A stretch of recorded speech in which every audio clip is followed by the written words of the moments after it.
Now to the tale of two friends who decided to embark on a journey to document the 410-mile-long Connecticut River. Their story is told in the current issues of Seasons magazines and in their new book, The Connecticut River from the Air, an intimate perspective of New England's historic waterway. Joining us today are pilot Tom Walsh and Jerry Roberts, an author, historian, and former director of the Connecticut River Museum. Thank you so much for being with us. Great to be here. I think the first thing that people don't realize, I think a lot of people, is that the Connecticut River extends beyond the Connecticut borders. That's right.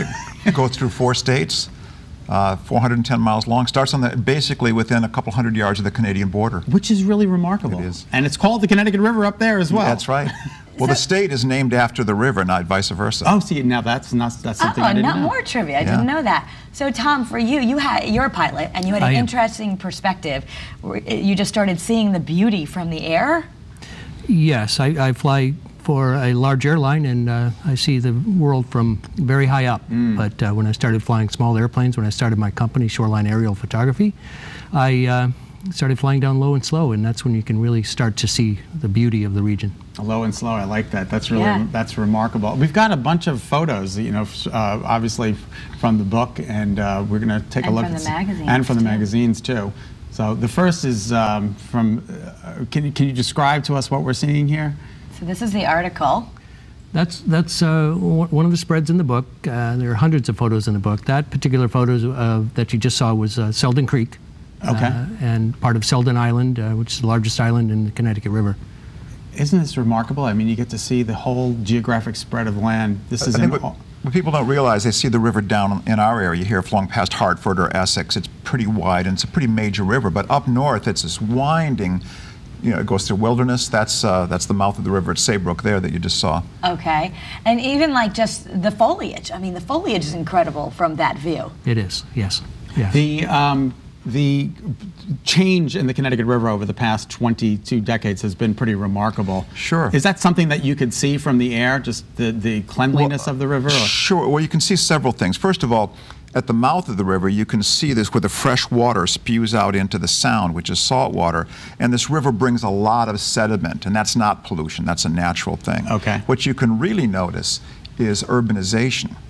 You can see what used to be beautiful farmlands, and now you can see a subdivision. On many pages of the book, you can see that just crystal clear delineation between Old World Connecticut, the old tobacco barns, and now you can see a major housing development. So you can see changes from the air. Wow, that's pretty remarkable. What a lot of people don't realize is how often the river changes courses, especially up in the middle sections of the river.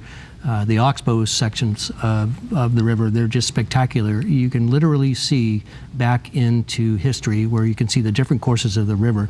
There's some of the photos we have, I think we counted 6, maybe 7 different courses of the river as it changed over the centuries, and you can see that all in one shot. How did you guys get together and decide to make this into a book? So it was a long process, but Jerry? I had just taken over the Connecticut River Museum, and I'd looked through some file photos that we had, and I saw some amazing pictures from the air, and I said, who took those pictures? It was Tom. And I asked Tom, you know, can we use some of these to make a little exhibit about the river from the air? And he says, yes, but I'd rather you let me fly all the way to the Canadian border and back and take all new pictures, which he did, and that we just did a great exhibit. And we always said, someday we're going to do a book on this, because, you know, he's taken several flights, and we finally got around to doing it. And we're going to take a look at some more photos we have. That's Lord's Cove, looking across at the village of Essex. If you stand on the docks at the Connecticut River Museum and you look across, you just see the island. You don't see what's on the other side. You have to be in a small airplane down low, and then you can see that kind of view. And that's the great thing about the book, is you see things that no one could see from a boat or from the land. That's the Essex steam train heading north past a Deep River area.